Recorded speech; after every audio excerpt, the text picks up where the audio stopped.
Whoa! I feel like I'm gonna die. I know, I get it.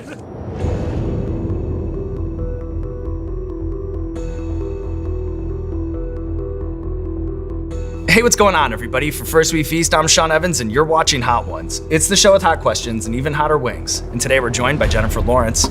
She's an Academy Award-winning actress whose career includes everything from billion-dollar box office franchises to beloved character performances in films like Silver Linings Playbook, American Hustle, Winter's Bone, and many more. She also produces and stars in the brand new comedy No Hard Feelings, which is set to release in theaters on June 23rd. Jennifer Lawrence, welcome to the show. Hi, thank you for having me. I think. Yeah, right. Yeah. We'll revisit that here at the end. How are you around spicy food before we get started?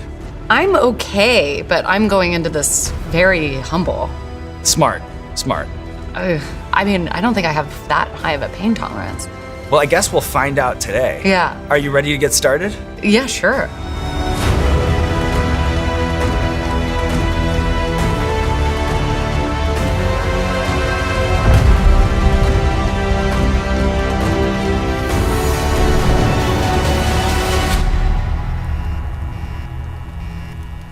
Oh, we're going right to left. Yeah, that's very important.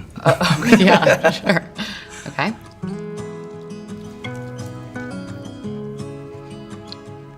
That's tasty. But I would call it like one. I think that's a fair start. So the idea of an R-rated comedy like No Hard Feelings is really appealing to a movie fan like me, especially because so few of them are made these days. What was the project's draw for you, and how much of a challenge was it to get a film like this actually made? So I've known the writer and director, Gene Stupnetsky, for years. He's a long time friend, and he showed me this Craigslist the movie's based on. And we were just dying laughing about the ad and the idea of parents actually doing this. 4 years ago, I get the script, and it was the funniest thing I've ever read. So we were like, let's go. And I didn't even want to work. I wasn't going to work for a long time, and we wanted to make it as soon as possible. And then, was there any sort of technique or original source material to draw from for your reaction to getting throat punched at the Princeton party?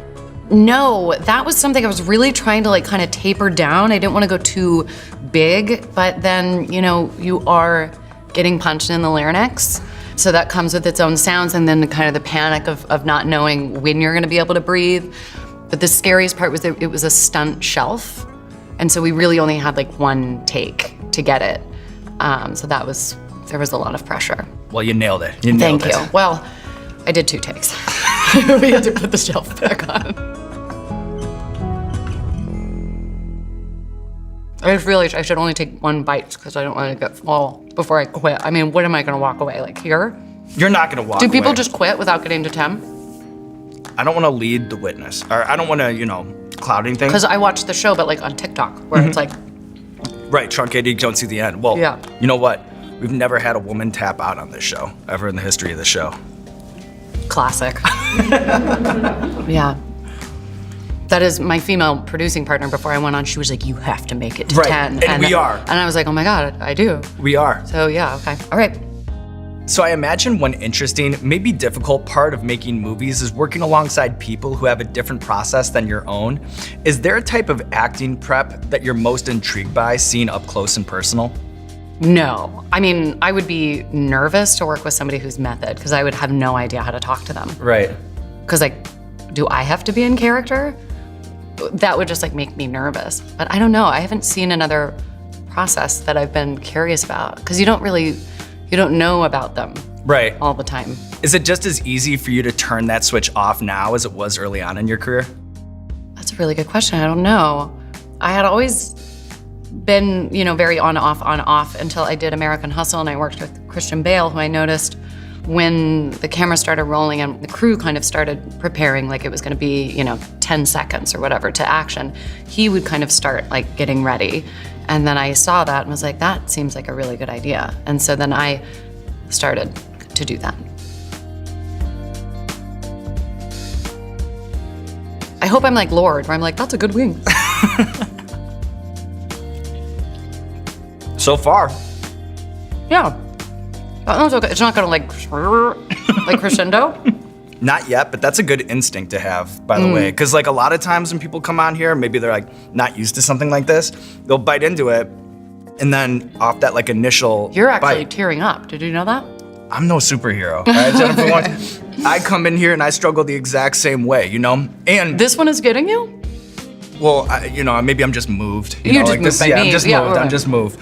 But no, and then I've been doing this for so many years. It's like an athlete. Like slowing Yeah. down a little bit. The aches and pains they go on another couple days. You know what I Yeah. mean? I'm Putting in surprised these you've years. never had an ulcer.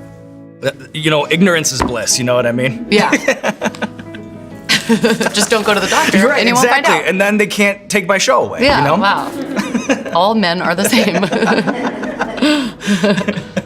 Between losing a tooth, swallowing your nose ring, and accidentally getting struck in the face with a glass, what stands out as the most distressing onset accident you had while shooting Don't Look Up?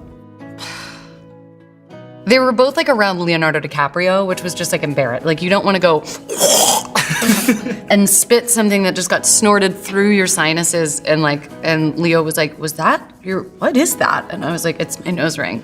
That was embarrassing, but truly it wasn't just one tooth, because I have veneers.